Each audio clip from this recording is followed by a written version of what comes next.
12장까지를 읽고 나면 이제 13장이 시작되죠. 13장은 본격적으로 열방에 복음을 들고 들어가는 선교사들의 1차 선교 여행이 시작되는 이야기가 펼쳐집니다. 그런데 오늘 본문 말씀은 그 앞전에 12장까지 이야기하면서 하나님의 열심과 또 하나님의 신실하심이 어떻게 적용되어서 여기까지 왔는가를 사실 이야기를 하고 있습니다. 제목 자체가 우리는 사도행전이라고 이야기하지만 그러나 우리는 사도행전을 읽을 때마다 그리고 주의하여 자세히 더 볼 때마다 사도행전에는 하나님의 열심이 깊이 배어 있다라는 것을 우리가 알게 되고 또 사도행전에는 하나님이 그분의 약속을 얼마나 신실하게 이루고 있는가에 대한 하나님에 대한 열심과 하나님에 대한 신실함을 우리가 보게 된단 말입니다. 그래서 12장까지 살펴보면서 우리가 보았던 것, 예수 그리스도의 십자가 그리고 부활, 승천, 복음이죠. 복음과 그리고 승천하신 예수 그리스도께서 자기의 영이신 그리스도의 영을 이 땅에 보내심으로 이 장에 드디어 이 땅에 그리스도의 교회, 몸된 교회가 나타나는 것을 우리에게 이야기해주고 있고 그리고 예수 그리스도께서 약속하신 그대로 예루살렘과 온 유대와 사마리아와 땅끝까지 이르러 복음이 전파될 것에 대하여서 약속하셨는데 그래서 예루살렘과 온 유대가 한 8년여 가까운 시간 동안 얼마나 복음으로 충만했는가를 우리에게 이야기해주고 그때에 적절하게 핍박이 있고 그 핍박 때문에 복음이 사마리아로 넘어가게 되고 그때 우리가 혹시 놓칠까봐 하나님은 사마리아도 복음을 받았다라는 것을 우리가 정확하게 볼 수 있도록 사마리아가 성령을 받는 사건을 우리에게 이야기해주면서 예루살렘과 온 유다뿐만 아니라 사마리아에도 복음과 교회가 나타났다라는 것을 우리에게 이야기해줍니다. 이제 땅끝을 향해 달려가려고 하는 시점에 이방 선교를 위하여 준비된 그릇인 사도 바울의 극적인 회심을 우리에게 이야기해주고 그 사도 바울 그와 함께 베드로, 천국의 열쇠를 들고 있는 이 베드로가 열방의 첫 번째 회심자인 고넬료의 문을 열고 있다. 고넬료의 가정의 문을 열고 있다. 천국 문을 열고 있다. 그래서 열방의 문을 여는 사건을 우리에게 보여주고 드디어 오늘 본문은 19절부터 한번 보면 한번 19절, 20절, 21절 한번 읽어볼까요? 자, 시작.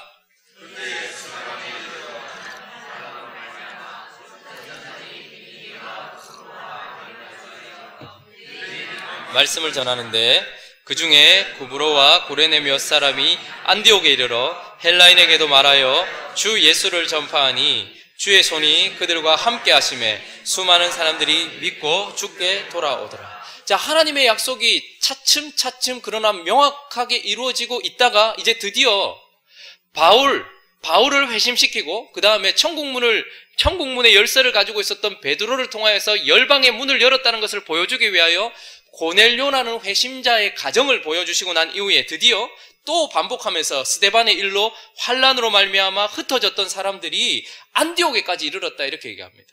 그리고 나서 몇몇 사람이 그리스 사람들에게도 헬라 사람들에게도 복음을 전했더니 그들이 주께서 함께 하심으로 말미암아 교회가 되었다라는 이야기를 우리에게 들려주시면서 예루살렘에서 나타났던 그 교회가 시간과 공간을 넘어서 이제 어디예요? 안디옥이라는 땅 끝에 열방을 향해 달려가야 되는 이 시점의 전초 기지로서 드디어 이곳에도 땅 끝에도 하나님께서 교회를 만들어내셨다라는 것을 우리에게 보여주고 있어요. 그러나 이것이 끝이 아니고 주님은 이 열심과 그리고 그분의 신실하심으로 말미암아서 안디옥의 교회를 형성하셨는데 거기서 안디옥의 교회가 생겼다. 이 이야기를 딱 마지막으로 주시는 것이 아니라 어떤 단어를 우리에게 보여주시냐 하면 바로 26절에 보면 제자들이 안디옥에서 비로소 어떻게 해요? 그리스도인이라 일컬음을 받게 됩니다. 여러분, 하나님의 열심과 하나님의 신실하심이 도대체 무엇을 목적으로 하고 있었는가?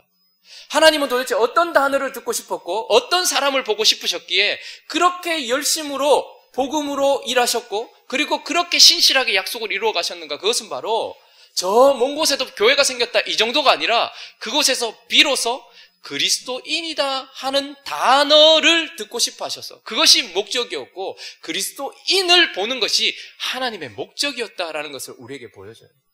자, 그러면 이 그리스도인이라는 단어를 우리가 조금 이해하려고 하면 그 당시의 배경에서 사실 우리는 그리스도인 하면 아주 익숙한 단어입니다. 많이 들어봤던 단어예요. 그러나 그 당시에는 한 번도 들어보지 못한 단어예요. 신조어였습니다. 신조어. 그런데 이 단어가 생기게 된 배경은 무엇이냐면 그 당시에 어떤 사람, 아주 독특한 부류의 사람이 있었는데 카이샤리아 노이, 일본어 아닙니다. 제가 약간 일본어처럼 카이샤리아 노이, 헬라어예요. 가이샤, 시저의 사람들이라는 단어가 있었어요. 그 당시에. 그 시대에, 그 장소에 아주 독특한 부류의 사람이 있었는데 그들은 바로 가이샤의 사람들이라는 카이샤리아 노이라는 사람들이 있었어요. 그 단어밖에 없었어요. 그 사람들의 특징은 무엇이냐면 가이샤에 의하여서 정이 내려진 사람들, 가이샤의 집안 사람들, 가이샤에게 목숨 건 사람들, 가이샤의 한마디면 죽고 사는 사람들, 가이샤로부터 모든 것을 공급받는 사람, 그러니까 가이샤로만 설명되는 사람들이 있었어요. 그런데 그곳에서 사람들이 안디옥 교회 사람들을 바라보면서 이 사람들 봐라. 이 사람들은 마치 가이사리아 노이처럼 오직 한 사람으로 정의되는 사람이고 그들과 똑같이 그 사람의 명령에 따라서 그 사람의 뜻에 따라서 살고 죽는 사람들이다 해서 이들에게 붙여준 이름이 바로 그리스도인이라는 단어였다는 말입니다.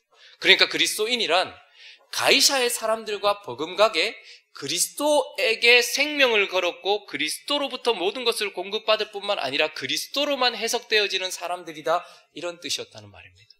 하나님의 열심과 하나님의 신실하심이 무엇을 목적하고 있었는가? 바로 사도행전 2장에서 만들어내신 그 교회가 시간과 공간을 넘어서 이제 땅끝에도 약속이 성취되었을 뿐만 아니라 그 약속의 성취 끝에 이 땅의 최고 신으로 영접받고 인정받았던 가이샤의 사람들이 있었던 그 세상 한복판에서, 아니 그리스도의 사람들로 인정받는 사람들을 만드시는 것이 사실은 하나님의 목적이었고 그리스도의 목적이었던 것입니다. 그래서 오늘은 이 본문 말씀을 통해서 그리스도인은 어떤 사람인가를 한번 살펴보려고 합니다.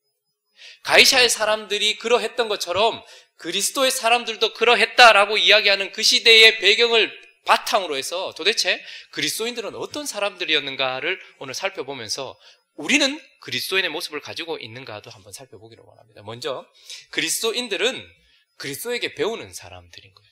그리스도에게 배우는 사람들이다라고 이야기하고 있습니다. 자, 26절 한번 읽어볼까요? 자, 26절 있습니다. 시작.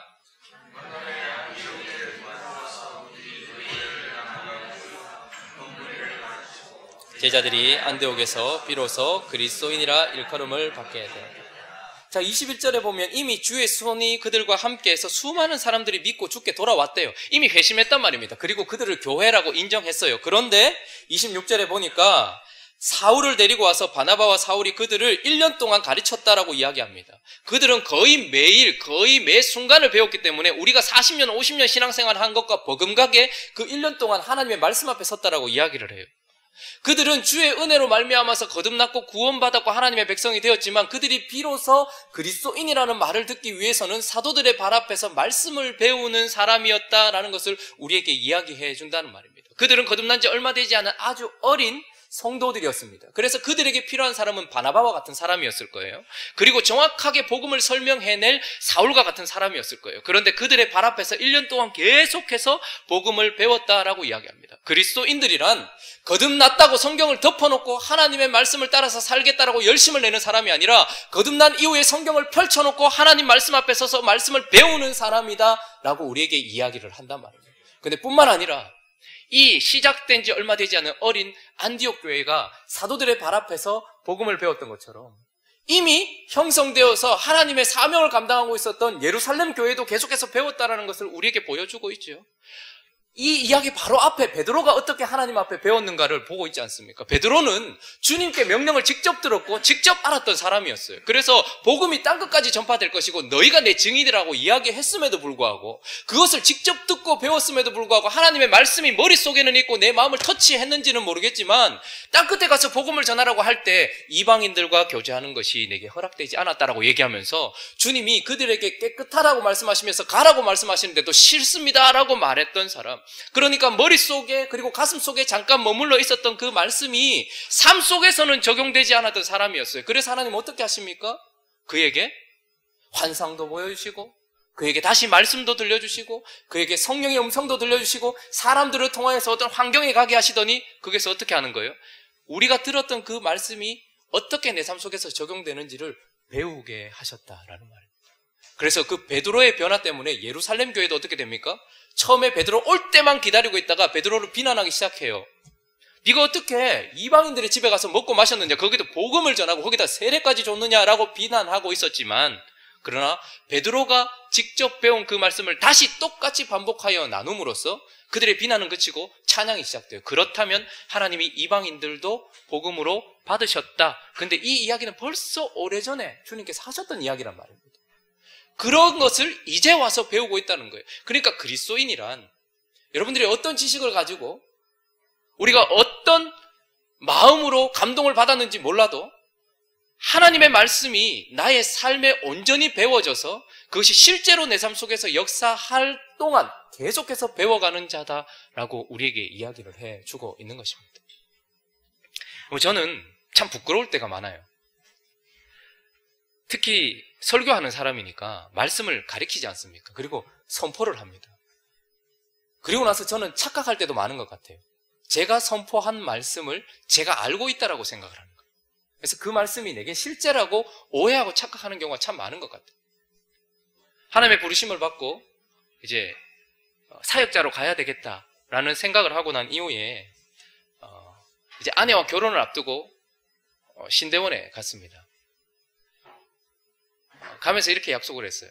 신대원에 들어갈 때, 사역자가 되면서 신대원에 들어갈 때는 총각이었죠. 그러니까 뭐라고 하죠?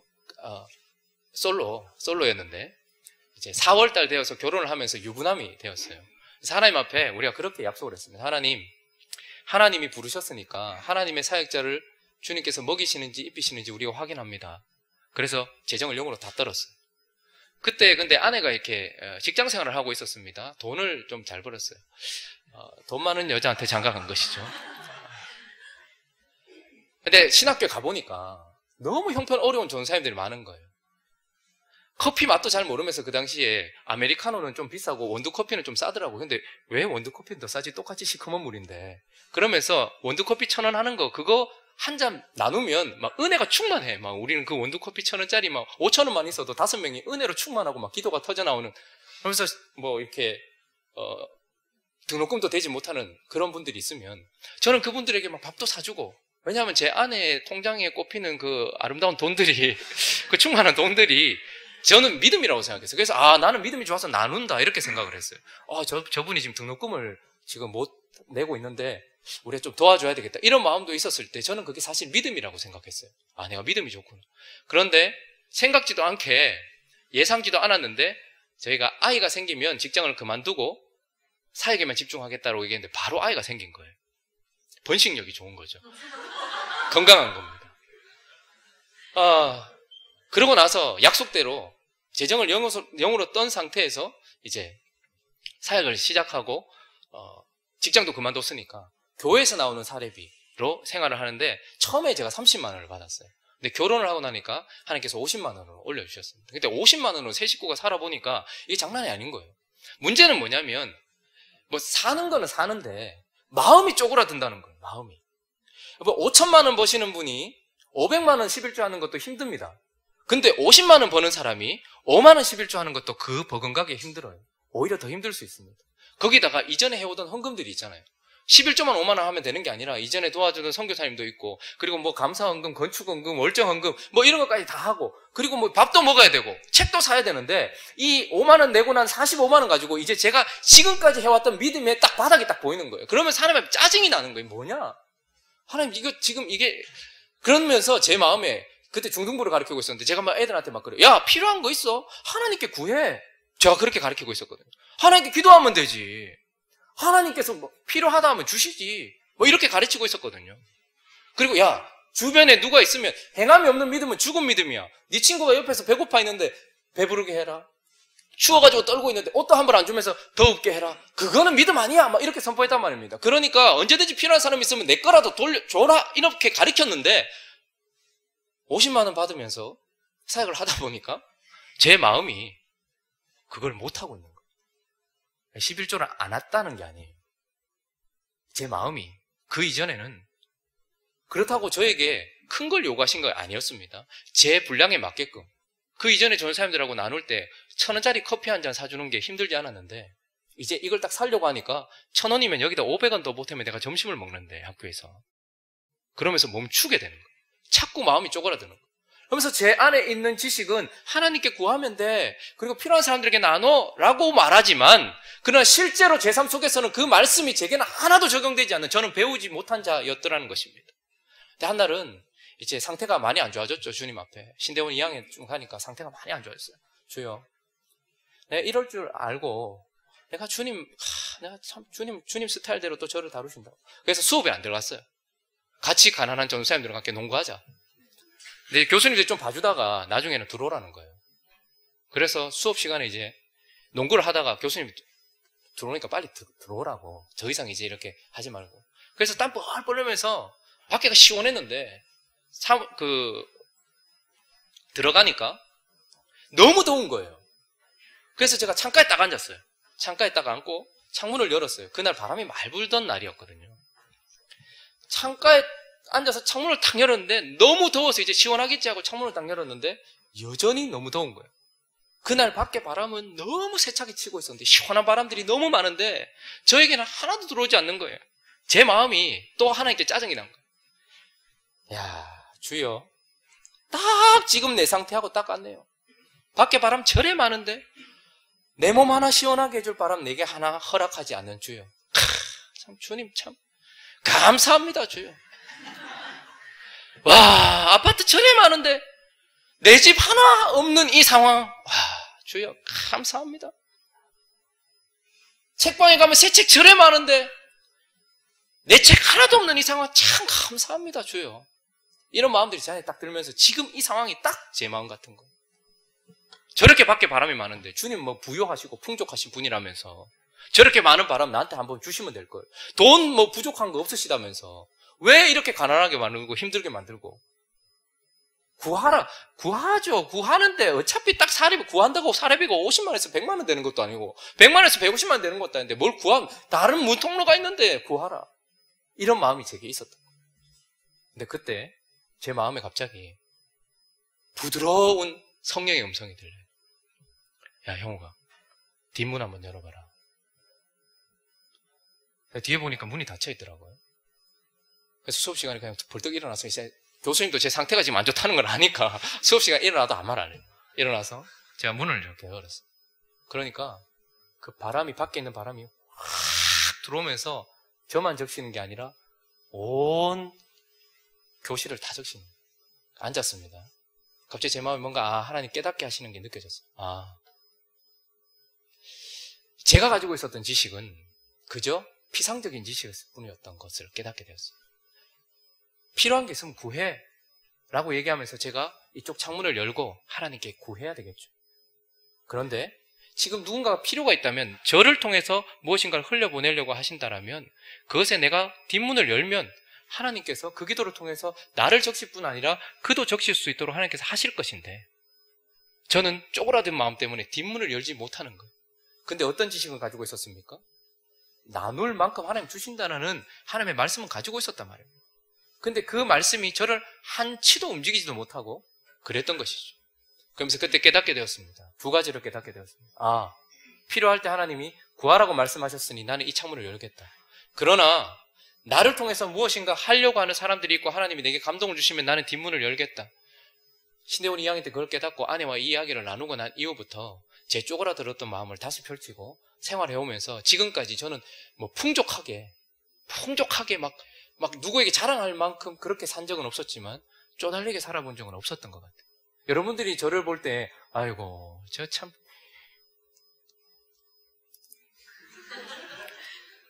불쌍하다 이런 생각이 들지 모르겠지만 저는 한 번도 그날 이후부터 제가 하나님이 저를 통해서 하시려고 하는 것에 있어서 쪼그라들어 본 적이 한 번도 없었습니다.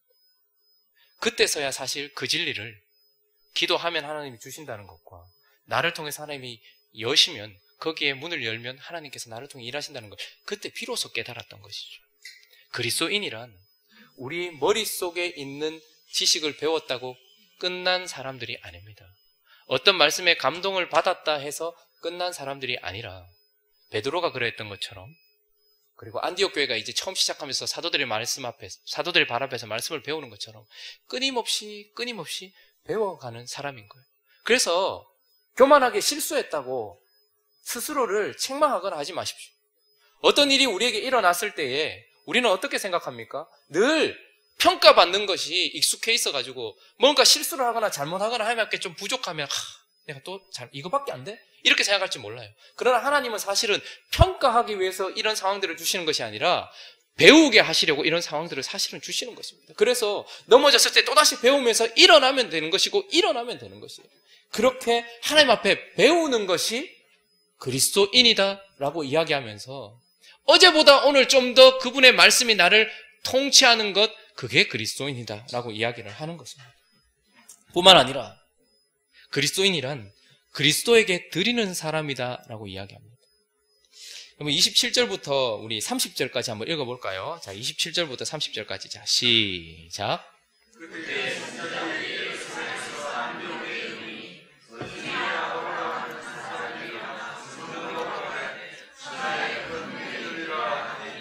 글라우디오 때에 그렇게 되니라. 제자들이 각각 그 힘대로 유대에 사는 형제들에게 부조를 보내기로 작정하고 이를 실행하여 바나바와 사울의 손으로 장로들에게 보내니라. 어린 이 안디옥에 있는 교회들이 예루살렘 교회의 필요를 보고 무엇인가를 드렸다라고 이야기합니다. 여러분, 그리스도인이란 배우는 데서만 그치는 것이 아니라 하나님이 필요로 하시고 하나님이 뭔가 움직이기를 원하실 때에 자기 자신의 소중한 것들을 내어줄 수 있는 사람을 그리스도인이라 한다라고 얘기합니다. 그런데 하나님이 뭘 원하는지 잘 모르시겠습니까? 지금 이 순간 하나님 내게 뭘 원하시나? 잘 모르시겠습니까? 그러나 우리가 주의 깊게 살펴보면 주님이 우리에게 음성으로 들려주시든 사람들의 입을 통해서 들려주시든 상황을 통해서 들려주시든 사실 하나님은 지금 각자의 믿음의 분량대로 필요한 것들, 하나님께 내어놓기를 원하는 것들을 우리에게 보여주시고 계십니다. 예루살렘 교회가 22절에 한번 보시면 예루살렘 교회가 이 사람들의 소문을 듣고 바나바를 안디옥까지 보냈다라고 이야기를 하고 있습니다. 예루살렘 교회에 안디옥에 교회가 생겼다는 거예요. 그러면 그들이 그 이야기를 듣게 된 이유가 뭘까 생각해보면 이제 막 시작된 이 교회에 교사가 필요하겠구나. 이제 막 시작된 교회에 부드럽게 하나님의 성령으로 충만하여서 착한 사람, 그들을 통하여서 이 교회가 배워야 되겠구나 생각해서 그들은 사도에 버금가는 바나바를 거기에 보내기로 결정을 하고 그 얼굴도 한번 본 적 없는 안디옥 교회에 그 소중한 사람을 보냅니다. 300마일 떨어져 있어요. 가다가 죽을지도 몰라요. 그런데 어떻게 합니까?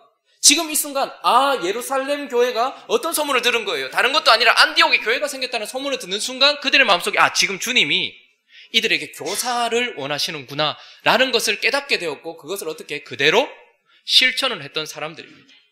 27절도 보면 선지자들이 어디서 왔다고 얘기합니까? 예루살렘에서부터 왔대요. 그러면서 온 천하에 큰 흉년이 들 거래요. 기근이 들 거래요. 온 천하라고 하면 아마 로마가 통치하던 모든 영역을 얘기할 겁니다. 그런데 하필 이 선지자들이 예루살렘에서 왔으니까 이 예루살렘에서 온 선지자들이 조금 있으면 큰 흉년이 들어서 살기 어려워질 텐데 라는 이야기를 들려주신 이유를 안디옥 교회는 듣고 뭐라고? 예루살렘에서 온 사람들이 이 이야기를 우리에게 들려줬고 하나님이 이 사람들을 통해서 이걸 들려주시는 이유는 예루살렘 성도들을 도우라는 것인가 보다라고 확정을 짓게 되는 것이죠. 하나님이 우리에게 뭘 필요로 하는지 잘 모르시겠습니까? 지금 이 순간에 뭘 필요로 할까요? 여러분들의 집중을 필요로 하겠죠. 지금 이 순간에 하나님께 집중하여 나아가는 것, 여러 가지 생각들이 지금 오고 가면서 나의 집중을 흐트리려고 할 때 하나님이 지금 내게 요구하시는 게 뭘까요? 예배 앞에 서 있고 앞에 설교자가 서 있으니 하나님께 집중하는 것을 요구하시는구나. 그걸 드리는 것이죠. 그리스도인이란 지금 이 순간 내게 하나님께서 요구하시는 것을 깨달아서 드리는 것, 그걸 그리스도인이라고 이야기합니다. 이 안디옥 교회는 제자들이 각각 그 힘대로 유대에 사는 형제들에게 부조를 보내기로, 헌금을 보내기로 작정했다라고 얘기합니다. 그리스도에게 마음의 상태를 드렸습니다. 뿐만 아니라 이를 실행했다 이야기합니다. 눈에 보이는 자기들도 그렇게 된다면 기근이 오겠죠. 흉년이 오겠죠. 자기들도 힘들어지는 상황인데도 하나님께서 지금 그 이야기를 들려주신 것을 듣고 마음의 태도만 하나님께 드린 것이 아니라 실제로 그 금 같은 피 같은 돈을 그들이 그리스도께 돌아오기 전에 가장 많이 추구했을 그 물질을 한 번도 얼굴을 보지 못한 자들에게 그들은 우리에게 영적인 것을 나누어 줬으니 우리는 우리의 소중한 것을 나누어서 함께 하나님께 영광 올려드리는 것, 그걸 그리스도인이라고 하는 것입니다. 12장 1절에는 그때에 헤롯 왕이 손을 들어 교회 중에서 몇 사람을 해했다라고 얘기합니다. 그러면서 요한의 형제 야고보를 칼로 죽였다라고 이야기합니다. 예루살렘 교회에 기둥 같았던 야고보. 그런데 그 야고보에게 하나님께서 지금 이 순간 뭘 요구하시는 걸까요? 복음이 땅끝으로 전파되기 전 피를 요구하시는 것을 칼 앞에 섬으로써 깨달았을 것입니다. 그런데 야고보는 그 앞에서 뭘 드린 겁니까? 가장 소중한 생명을 드린 겁니다. 뭘 요구하시는지 어떻게 알았을까요? 자기 앞에 하나님이 칼을 허락하신 것. 그 순간에 그는 뭘 드려야 되겠다 생각했을까요? 아, 하나님께 지금 이 순간 내 가장 소중한 생명을 드리는 것. 여러분, 생명 드리는 것만 큰 게 아닙니다. 안디옥 교회의 부조도 큰 것입니다.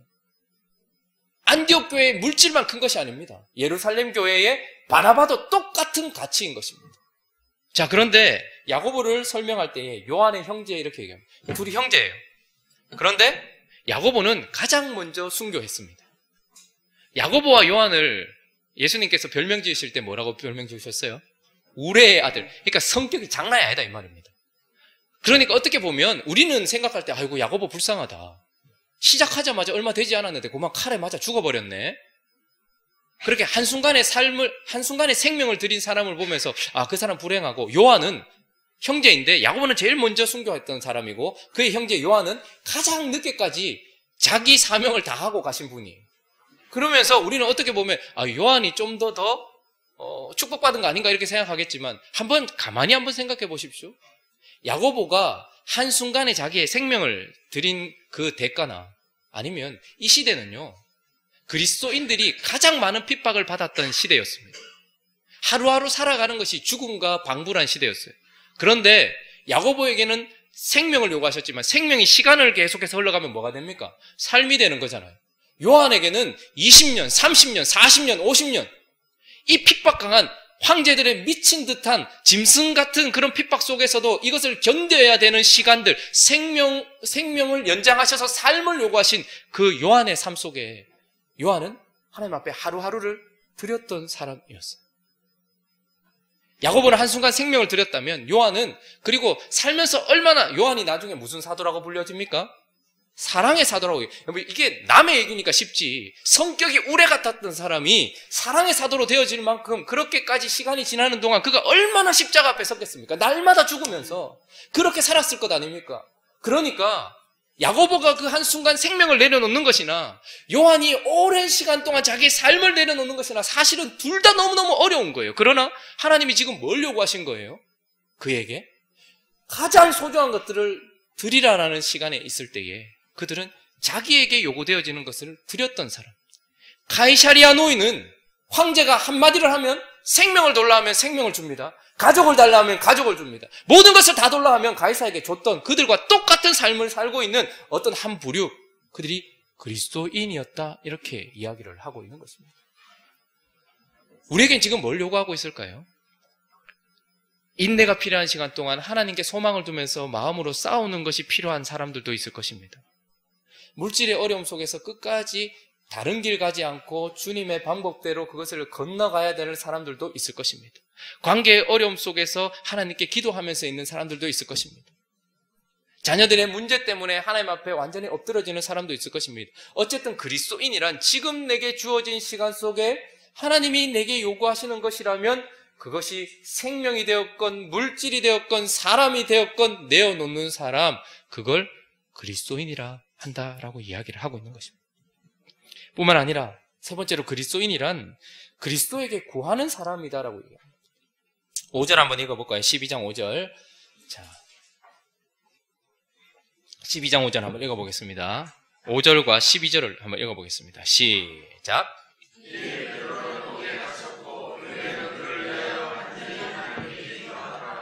12절. 깨닫고 마가라 하는 요한의 어머니 마리아의 집에 가니 여러 사람이 거기에 모여 기도하고 있더라. 지금 교회가 뭘 하고 있다고 얘기합니까? 이 환난 속에서 기도하고 있다라고 얘기합니다. 그리스도인이란, 가이사리아 노인은 가이사에게 항상 구합니다.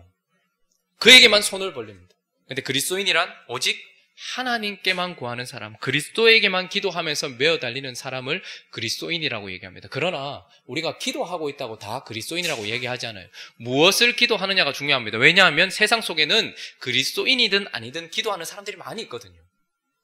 그런데 그리스도인이란 오직 하나님께만 구하는데 무엇을 구하는가 하는 것이 중요해요. 하나님이 그리스도께서 원하시는 삶을 살기 위하여서 그것을 구하는 사람을 사실은 그리스도인이라고 얘기합니다. 오늘 보면 지금 야고보가 며칠 전에 죽었거든요. 이제 이들에게 있어서는 죽음은 진짜 실제 앞에 다가온 거예요. 근데 지금 베드로도 갇혔고 이 명절 끝나면 내일이면 베드로도 공개 처형될 상황입니다. 근데 그 가운데서 이들이 기도를 하고 있었어요. 근데 하나님이 어떻게 하십니까? 아주 놀라운 기적의 방법으로 천사들을 보내셔서 베드로를 건져주셨고, 그래서 마가의 집에 가서 막 두드려요, 베드로가. 근데 이때 로데가 베드로 왔다라고 얘기했을 때 사람들이 뭐라고 얘기합니까? 네가 미쳤다 이렇게 얘기해요. 베드로가 어떻게, 진짜 베드로다. 아, 그러면 베드로의 천사다 이렇게 얘기해요. 그런데 이런 장면을 보면서 많은 사람들이 참 이 사람 우리하고 비슷하다. 기도해놓고 기도에 응답받고 깜짝 놀라는 사람들.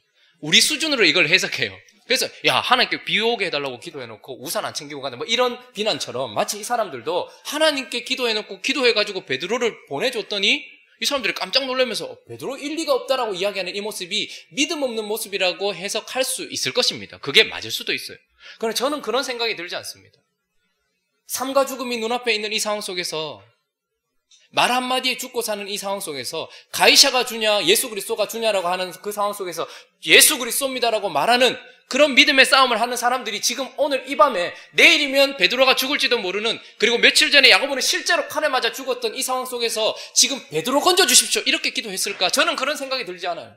오히려 이들은 야고보가 죽을 때 그랬던 것처럼, 스데반이 죽을 때 그랬던 것처럼, 예수 그리스도가 그랬던 것처럼 혹 하나님께서 베드로를 건져내셔서 기적적인 방법을 통하여서 베드로를 건져내셔서 구해주시면 좋겠다라고 기도했을 수도 있겠지만, 그렇지 않다 할지라도 베드로가 끝까지 믿음 지킬 수 있게 해달라고 기도했지 않겠습니까? 왜 이들이 깜짝 놀랐을까요? 베드로가 왔을 때. 저는 믿음이 없었다라기보다는 베드로를 건져달라고 기도하지 않았기 때문이라고 생각을 합니다. 오히려 자기의 자리에서 주님 끝까지 자기 자리를 지킬 수 있게 해주십시오. 믿음 흔들리지 않고 두렵지 않고 지금 주님이 허락하신 그 상황 속에서 끝까지 베드로답게 살다가 가게 해주십시오 이렇게 기도했지 않았을까? 그리고 남겨질 그의 아내를 위해서 기도했지 않았을까? 그리고 이것을 보면서 믿음이 연약한 형제들이 믿음이 흔들려서 교회 기둥 같았던 베드로가 죽임당하는 이 상황 속에서 믿음 어린 사람들이 흔들려서 주님을 떠나버리지 않도록 기도하고 있었지 않았을까? 저는 이렇게 생각합니다. 그리스도인이란 기도하되 그리스도께서 허락하신 상황 속에 그리스도인답게 살게 해달라고 발버둥 치며 기도하는 사람을 그리스도인이라고 합니다. 아주 오래된 얘기지만 예전에 북한 접경 지역에서 선교가 활발하게 일어나고 있었을 때 북한에서 넘어온 사람들과 접촉하여서 그들에게 복음을 전하던 선교사님들이 많이 있었습니다. 그리고 북한에서 지도자급 되는 사람들이 넘어와서 연변이나 북한 인근에서 같이 복음을 나누는 시간들이 많이 있었어요. 그 가운데는 지하교회 지도자들도 있었습니다. 그런데 그들이 다시 한번 복음을 듣고 싶다는 말에 복음을 들려주기 위하여서 그들과 만났고, 몇 명 안 되는 그들과 몇 박 며칠을 함께 하면서 밥 먹고 자는 시간 이외에는 오직 복음만 나누었던, 그리고 나서 그들이 완전히 회심한 것을 보이면서 그리스도를 주라고 고백했어요. 김일성, 김정은, 누구죠 그 다음에? 김정일, 순서가 바뀌었네요. 거기가 주인인 그 땅 한복판에서 나는 그리스도가 주인이라고 고백할 수 있시오 이렇게 고백을 했단 말입니다. 근데 이제 이들과 헤어져야 될 시간에 여러 가지 선택의 기로가 있습니다. 중국에 남을 것인지 아니면 같이 서울로 갈 것인지. 근데 그들이 모두 다 함께 동일하게 우리는 북한으로 들어가겠시오라고 얘기했대요. 선교사님이 말문이 막혀서, 지금도 그렇겠지만 그렇게 복음 들고 북한에 들어가면 바로 죽는 거예요. 근데 이분들이 들어가기 전에 기도를 해달라고 하더래요, 선교사님이. 근데 뭐라고 기도해야 돼? 너무 머리가 복잡하더래요. 지금 나는 여기서 떠나면 이제 서울로 가서 편안하게 살 텐데. 근데 이 사람들은 지금 이제 북한에 들어가겠다고 하는데, 서울로 가는 내가 북한으로 들어가는, 복음 들고 사지로 들어가는 저 사람들을 위해서 내가 뭐라고 기도해줘야 될까? 그러다가 한참 동안 기도도 못하고 울고 있고, 이 사람들도 울고 있는데, 자기가 그래서 이렇게 기도하려고 했대요. 하나님 이들을 지켜주셔서 그 북한의 당국으로부터 피하게 하시고, 뭐 이런 생각으로 기도를 하려고 하는데, 이분들이 먼저 말문을 열더래요. 한참 울다가 선교사님 우리 위해서 기도해 주세요. 하나는 한 명이라도 만나서 복음을 전할 수 있게 해달라고 기도해 주세요. 죽기 전에. 그리고 또 하나는 내가 너무 심한 고난을 받아서 다시 주님을 배신할 일이 혹시 생길지 모르겠다. 근데 거기에서도 끝까지 배신하지 않게 내 믿음 지킬 수 있도록 그렇게 기도해달라고 얘기했다는 거예요. 기도의 수준이 다른 것입니다. 베드로가 야고보가 며칠 전 죽고 난 이후에 베드로가 명절 끝에 이제 내일이면 명절이 끝나고 헤롯이 유대인들을 기쁘게 하기 위해서 죽이려고 하는 이 상황 속에서 그들을 위해 간절히 기도하고 있었던 이 그리스도인들이 베드로 꺼내주세요라고 기도했을까? 저는 그런 생각이 들지 않아요. 베드로에게 어떤 상황을 허락하시든 그리스도인답게 살다가 그리스도인답게 갈 수 있게 해달라고 간구했지 않을까 생각합니다. 여러분, 그리스도인이란 이렇게 그에게 구하는 자라고 본문은 우리에게 이야기를 해주고 있습니다. 우리에게 생명이 요구되어지든지 우리에게 삶이 요구되어지든지 우리에게 물질이 요구되어지든지 우리에게 사람이 요구되어지든지 나를 드리는 것뿐만 아니라 그건 내 힘으로 하는 게 아닙니다. 그분이 주시는 힘으로 하는 것. 그래서 그리스도인답게 살 수 있게 해달라고 간절히 구하는 자, 그들을 그리스도인이라고 한다고 얘기해요. 한 가지 더 살펴보면 그리스도인이란 그리스도만 남으면 되는 사람입니다. 그리스도면 충분한 사람들이에요. 자, 이 17절, 12장 17절 한번 읽어볼까요? 자, 시작.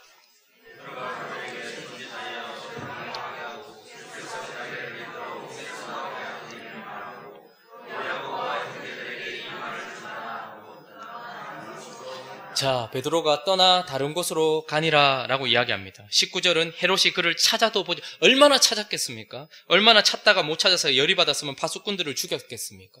자, 베드로는 이제 떠나 다른 곳으로 갔습니다. 헤롯은 다시는 베드로를 보지 못했어요. 그러나 우리도 동일하게 다시는 베드로에 대한 이야기를 듣지 못합니다. 아직까지 사도행전이 반도 지나지 않았어요. 그런데 교회의 기둥과 같았던 베드로가 이 순간 그의 이름이 여기서 그쳐집니다. 15장 7절에 잠깐 언급되는 것 이외에 베드로는 이제 더 이상 사도행전에 그분의 역사 속에서 그의 이름이 나오지 않아요.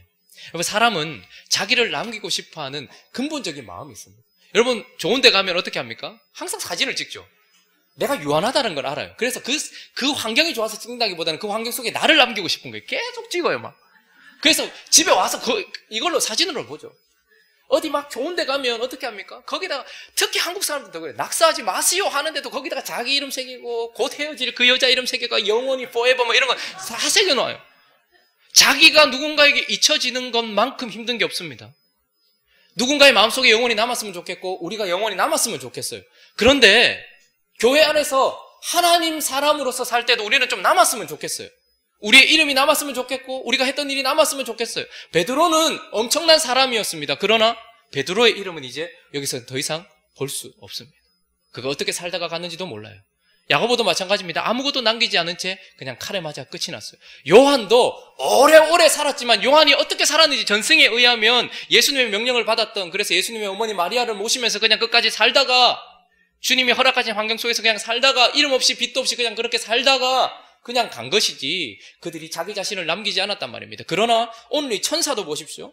10절에 보면 천사가 막 베드로를 막 해서 데리고 가지 않습니까? 10절 마지막에 보면 한 거리를 지나며 천사가 어떻게 해요? 곧 떠나니라. 근데 11절은 뭐라고 얘기합니까? 이에 베드로가 정신이 들어 이르되 내가 이제야 참으로 주께서. 천사가 얼마나 대단한 일을 했습니까? 그러면서 가면서 나는 가브리엘 이런 얘기를 하고 가지 않아요. 내가 어떤 천사 이런 얘기를 하지 않아요. 하나님께 부름을 받아서 하나님의 사역을 감당했던 천사는 그저 할 일만 하고 딱 사라졌는데 베드로에게 뭐가 남은 거예요? 천사가 아니라 그 천사를 보내신 주님만 남으면 되는 거예요. 세례 요한은 어땠습니까? 저는 한 번씩 믿음의 거장들을 너무 하나님께서 쉽게 무대에서 내리신다는 생각이 들었습니다. 세례 요한과 같은, 주님도 스스로 얘기하셨잖아요. 여자가 낳은 자 중에 이보다 큰 자가 없다고. 그런데 헤롯이라는 정말 말도 안 되는 그런 인간의 그 정말 말도 안 되는 딸이 춤추고 난 이후에 했던 그 한마디 때문에 목이 그냥 날아가면서 그냥 그의 이름은 싹 사라져버려요. 그런데 그는 어떤 삶을 살았습니까? 나는 쇠어야 하고 그는 흥하여야 하리라. 베드로가 이제 더 이상 그의 이름이 나오지 않고 이제 족보도 없었던 바울이라는 사람이 이제 이 사도행전의 주인공처럼 등장한다 할지라도 그리스도인이란 누구를 사용하시든 어떤 일을 하시든 그리스도만 남으면 되는 겁니다. 말씀을 정리하겠습니다. 이제 다음 주 13장으로 넘어가면 본격적인 선교의 시작이 이루어집니다. 1차 전도여행. 그리스도께서 신실하시게 약속을 이루시고 열심으로 이 일을 해오는 것처럼 이제 사도들도 자기들의 생명을 걸고 이 사역들을 감당할 거예요. 그런데 이 사역들을 감당하기 전 주님이 도대체 이들에게 어떤 마음을 심어주고 싶으셨던가? 도대체 뭘 목표로 해야 되는가? 선교의 목표는 무엇인가? 그것은 바로 오늘 이 나온 이 그리스도인이라는 것을 우리에게 말씀해주고 싶으셔서 주님이 비로소 그리스도인이라고 말씀하는 이 단어를 우리에게 보여주신 것 아니겠습니까? 선교의 목표는 성공에 있는 것이 아닙니다. 전도의 목표는 성공에 있는 것이 아닙니다. 우리 삶의 목표는 웰빙에 있는 것이 아닙니다. 우리의 목표 또한 이때 이 사도들에게 하나님께서 하셨던 것처럼 그리스도인인 것입니다. 그래서 우리의 목표 또한 내가 그리스도인이 되어지는 것이 목표여야 하고 내가 있는 그곳에 그리스도인을 세우는 것이 목표여야 한다는 것입니다. 이 길 끝에 주님이 계시겠죠? 그러나 주님이 또 보고 싶은 것은 무엇일까요? 지금 오늘 가족끼리 이렇게 모였으니까 딱 봐도 거가 거고 여가 요고 요가 요다. 그리스도께서 계실 그 끝에 우리가 갔을 때에 주님은 또 뭘 보고 싶으셔 하실까요? 그리스도를 꼭 닮은 그리스도인을 보고 싶어 하실 것입니다. 그래서 주님은 복음으로, 성령으로, 피로, 하나님의 열심으로, 그리고 그분의 신실하심으로 예루살렘에서 안디옥, 그리고 땅끝에 그리스도인을 세우신다는 것을 기억하면서 나는 그리스도인인가? 나는 그리스도인인가? 오늘 보니까 각지에서 오신 것 같아요. 그죠? 다 하양에 계신 분만 아니고 각지에서 오신 것 같아요. 그리고 다음 주면 못 보실 분들도 많이 있겠죠. 여러분들의 각지에서 주님은 여기 행복한 우리 교회는 이곳에서 그리스도인일 것입니다. 여러분들이 가는 그곳에서 여러분들은 그리스도인이어야 한다는 것을 기억했으면 좋겠습니다.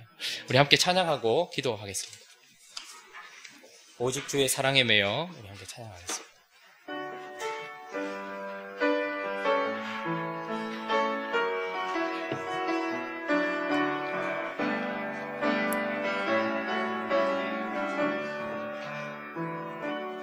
오직 주의 사랑에 매여 내 영 기뻐 노래합니다. 이 소망의 언덕 기쁨의 땅에서 주께 사랑드립니다. 오직 주의 임재 안에 갇혀 내 영 기뻐 노래합니다. 이 소명의 언덕 거룩한 땅에서 주께 경배드립니다. 주께서 주신 모든 은혜 나는 말할 수 없네.